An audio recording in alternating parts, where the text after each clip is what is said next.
اگست کا تھکا ماندہ سورج مغرب کی سمت بادلوں میں منہ چھپا رہا تھا۔ مسز احمر کی گاڑی پورچ میں آ کر رکی تھی۔ مسز احمر نے گاڑی کا انجن بند کیا، اپنا ہینڈ بیگ اور موبائل ہاتھ میں پکڑا اور گاڑی سے اتر کر اندر کی جانب بڑھ گئی۔ اندر داخل ہوئیں تو سب کچھ معمول کے مطابق چل رہا تھا۔ بچے ٹیوٹر کے پاس پڑھ رہے تھے، کوثر کھانا پکا رہی تھی۔ وہ سیدھی اپنے کمرے میں چلی گئی، بیگ رکھا، شاور لیا اور فریش ہو کر تھوڑی دیر کے لیے لیٹ گئی۔ ابھی انہیں لیٹے ہوئے کچھ ہی دیر ہوئی تھی کہ احمر صاحب بھی آ گئے۔ انہیں کمرے میں داخل ہوتے دیکھ کر وہ سوئی ہوئی بن گئی۔ ان کا رویہ اپنے شوہر کے ساتھ بڑا عجیب سا تھا، حالانکہ دونوں کی پسند کی شادی تھی۔ علینا کا تعلق اچھے کھاتے پیتے گھرانے سے تھا، جہاں کسی چیز کی کبھی کوئی کمی نہیں تھی، جبکہ احمر کا تعلق ایک مڈل کلاس گھرانے سے تھا، جہاں 10 مرلے کا ایک گھر 3 بھائیوں کی ملکیت تھا۔ علینا احمر کی ظاہری خوبصورتی اور آواز پر مر مٹی۔ ان دنوں احمر ایک سیلولر کمپنی کے کال سینٹر میں ملازمت کرتے تھے۔ علینا 4 بھائیوں کی اکلوتی بہن تھی، باپ کی سر چڑھی تھی۔ گھر جا کر وہ رونا پیٹنا شروع ہوئیں کہ سب کو ان کی بات ماننی ہی پڑی۔ احمر سے شادی کے بعد تو وہ گویا ہواؤں میں اڑنے لگی۔ پاؤں زمین پر تب لگے جب وہ احمر کے آبائی گھر میں آئی، جہاں کا ماحول ان کے گھر کے ماحول سے بالکل الٹ تھا جیسا وہ پیچھے چھوڑ آئی تھی۔ دونوں جیٹھ شادی شدہ، ایک کے 3 بچے، دوسرے کے 4۔ وسائل کی کمی، ہر وقت کی پیچ اور شور شرابے نے ان کا دماغ الٹ دیا تھا۔ تم ملک سے باہر چلے جاؤ احمر، ہمارا یہاں گزارا نہیں ہے۔ جب ان کا پہلا بیٹا پیدا ہوا تو انہوں نے شوہر کو مجبور کرنا شروع کر دیا۔ احمر کا MCS مکمل ہو چکا تھا۔ تھوڑی جدوجہد کے بعد انہیں میں اچھی جاب مل گئی، مگر علینا احمر نے سکون کا سانس لیا۔ احمر کے جانے کے بعد وہ بیٹے سمیت اپنے والدین کے گھر آ گئی کہ ان کے 2 بھائی ملک سے باہر تھے اور 2 اپنی نوکریوں کے سلسلے میں شہروں میں مقیم تھے۔ احمر کے جانے کے بعد وہ خود بھی نوکری کرنے لگی۔ 5 سال کی مسلسل محنت کے بعد وہ اس قابل ہوئی کہ شہر کے پوش علاقے میں 5 مرلے کا ایک گھر بنا سکیں۔ اس دوران ان کا دوسرا بیٹا بھی دنیا میں آ گیا تھا۔ گھر بنتے ہی احمر ہمیشہ کے لیے واپس آ گیا۔ احمر کا یہ فیصلہ مسز علینا احمر کو ایک آنکھ نہ بھایا۔ 2 ستم کنویں کے مینڈک ہی رہنا، تم اس قابل ہی نہیں ہو کہ اپنا لائف سٹائل بہتر کر سکو۔ انہیں گھر ہی بنا لیا ہے، گاڑی رہتی ہے، گھر کو فریش کرنا ہے، مگر نہیں، تمہیں تو واپس آنے کی جلدی تھی۔ وہ احمر پر چڑھ دوڑی، مگر میں احمر اپنے فیصلے پر ڈٹی ہوں۔ مسز علینا احمر انہیں تو واپس نہ بھیج سکیں، لیکن خود اپنی جاب کے حوالے سے اتنی حساس ہو گئیں کہ ہر جائز ناجائز حربہ استعمال کر کے وہ آج مینیجر کے عہدے پر فائز ہو گئیں۔ مسز علینا احمر ان خواتین میں سے تھیں جو برانڈز اور اپر کلاس لائف سٹائل کو اپنانے کے چکر میں بعض اوقات اپنے آپ سے بھی اتنے دور نکل جاتے ہیں کہ ان کا کردار اور اخلاقی پستیوں کی طرف سفر کرنا شروع کر دیتا ہے۔ وہ یہ بات بھول کر کے قیمتی سے قیمتی لباس بھی گھٹیا اخلاق اور کردار کو چھپانے میں ناکام رہتا ہے، اور کپڑے اور بیگ خریدنے کے لیے کمیٹیاں ڈالتی، گرمیوں کی چھٹیاں ملک سے باہر گزارنے کے لیے قرض لیتی، لیکن جاتی ضرور، اور پھر فیس بک پر اپنے ایک ایک پل کی تصویر میں اپلوڈ کر کے دوسروں کو متاثر کرنے میں لگی رہتی تھی۔ احمد بھی اب مینیجر کی حیثیت سے کام کر رہے تھے، بچے اچھے پرائیویٹ اسکولوں میں پڑھ رہے تھے، وہ چاہتی تو قناعت کے ساتھ اچھی زندگی گزار سکتی تھیں۔ پھر بھی مسز علینا احمر مطمئن نہ تھی، خوب سے خوب تر کی تلاش میں سرگردہ رہتی تھیں، اپنے جھوٹے رکھ رکھاؤ اور دکھاوے کو برقرار رکھنے کے چکر میں اکثر مالی تنگی کا شکار رہتی۔ ان کے نزدیک احمر کی حیثیت بھی 2 کوڑی کی ہو کر رہ گئی تھی، جسے وہ 3 میں نہ 13 میں شمار کرتی۔ انہوں نے اپنے سسرالی رشتہ داروں سے ملنا جلنا چھوڑ دیا تھا، بھلے ذہنی سکون سے محروم تھی، تاہم کسی نہ کسی طرح انہوں نے اپنا شاندار لائف سٹائل برقرار رکھا ہوا تھا۔ کوثر مسز علینا احمر کے ہاں پچھلے 10 سال سے کام کر رہی تھی۔ وہ ایک بیوہ عورت تھی، اس کی ایک بیٹی اور 2 بیٹے تھے۔ جب وہ مسز علینا احمر کے ہاں آئی تھی تو اس کی 12 سال کی بیٹی تھی۔ کوثر ایک خوددار اور قناعت پسند عورت تھی، جو اپنے کام کو عبادت سمجھ کر کرتی تھی۔ صبح وقت پر آتی اور شام کو اپنا کام پورا کر کے وقت پر ہی چلی جاتی۔ چھٹی کرنا ہوتی تو پہلے بتا کر جاتی۔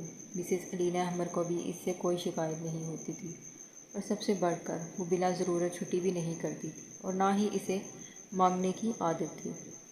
مسز علینا احمر موڈ میں ہوتی تو اپنے کچھ پرانے کپڑے اور سامان نکال کر خود ہی اس کے حوالے کر دیتی، جسے وہ شکریہ کے ساتھ لے لیتی، مگر خود کبھی کسی چیز کا سوال نہیں کیا تھا۔ اتوار کو اس کی چھٹی ہوتی تھی۔ جی اگلے مہینے میری بیٹی کی شادی ہے۔ میں نے اپنی اماں کے ساتھ کمیٹی ڈالی ہوئی تھی۔ اس مہینے میری کمیٹی نکل آئی ہے۔ اماں بیمار ہیں، اس لیے وہ مجھ سے کہہ رہی ہیں کہ میں کمیٹی لے جاؤں، اس لیے میں ہفتے کو نہیں آؤں گی۔ کوثر نے چھٹی کے وقت مسز علینا احمر کو مخاطب کیا۔ کوثر کی اماں کسی گاؤں میں رہتی تھی۔ مسز علینا احمر نے اسے ایک نظر دیکھا اور دوبارہ سے لیپ ٹاپ پر مصروف ہو گئی۔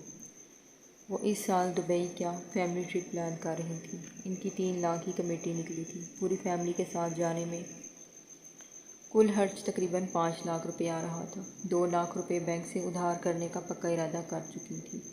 اب بھی وہ لیپ ٹاپ پر دبئی کے مشہور مقامات کے بارے میں معلومات حاصل کر رہی تھی۔ ٹھیک ہے کوثر، تم جاؤ۔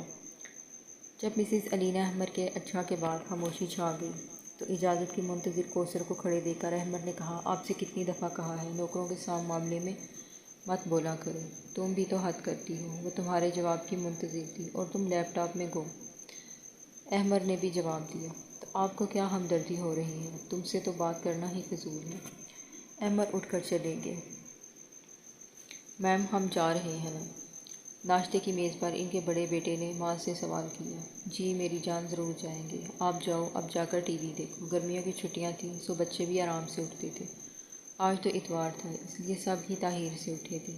احمد کل تم ذرا جلدی آ جانا، ویزے کے لیے اپلائی کرنے جانا ہے۔ انہوں نے اخبار پڑھتے احمد کو متوجہ کیا۔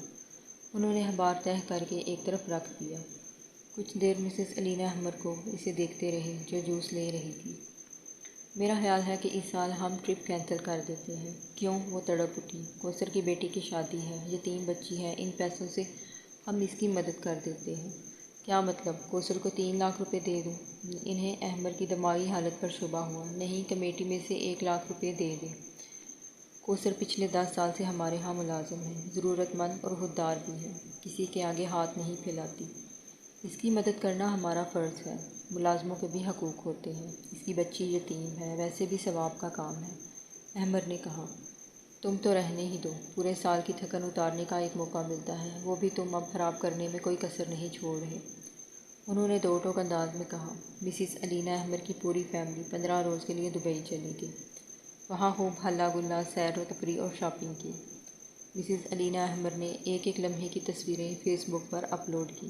ہر لمحے سے لطف اندوز ہو کر سب 15 روز بعد واپس آ گئے۔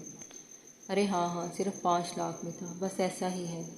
اتنے تھوڑے پیسوں میں ایسی موج مستی ہو گئی کہ بس پورے سال کی تھکاوٹ اتر گئی۔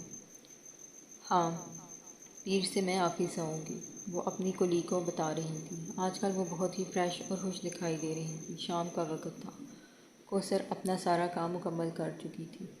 مسز علینا احمد اپنے کمرے میں آرام کر رہی تھی۔ احمد لاؤنج میں بیٹھے چائے پی رہے تھے اور ساتھ ساتھ ٹی وی بھی دیکھ رہے تھے۔ کوثر کچن میں بیٹھ کر علینا احمد کے باہر آنے کا انتظار کر رہی تھی۔ اگلے ہفتے اس کی بیٹی کی شادی تھی۔ شادی گاؤں میں ہونا تھی، اس لیے اسے 1 ہفتے کی چھٹی چاہیے تھی۔ جو ہی علینا احمد باہر آئیں، کوثر فوراً ان کے پاس آئی اور اپنا مدعا بیان کیا۔ مبارک ہو کوثر، تم خوشی خوشی جاؤ۔ اچھا پہلے کمرے سے میرا پرس اٹھا لاؤ۔ وہ احمد کے ساتھ بیٹھی۔ اتنے میں کوثر ان کا پرس لے آئی۔ یہ میری طرف سے رکھ لو، پورے 10,000 روپے ہیں، بیٹی کے لیے کچھ خرید لینا۔ علینا احمد نے ایک لفافہ کوثر کی طرف بڑھایا۔ کوثر نے لفافہ پکڑا اور سلام کر کے رخصت ہو گئی۔ احمد ان کو حیرت بھری نظروں سے تک رہی تھی۔ یہ روپے کہاں سے آئے؟ سیر اور شاپنگ کے چکر میں تم نے تو میرا اکاؤنٹ بھی خالی کر دیا تھا۔ احمد جو کوثر کی مدد نہ کر سکنے پر دل ہی دل میں شرمندہ تھی، کہے بنا نہ رہ سکی۔ میں نے کہا تھا نا کہ کچھ نہ کچھ کر لیں گے، تو بس کر لیا، وہ اترائی۔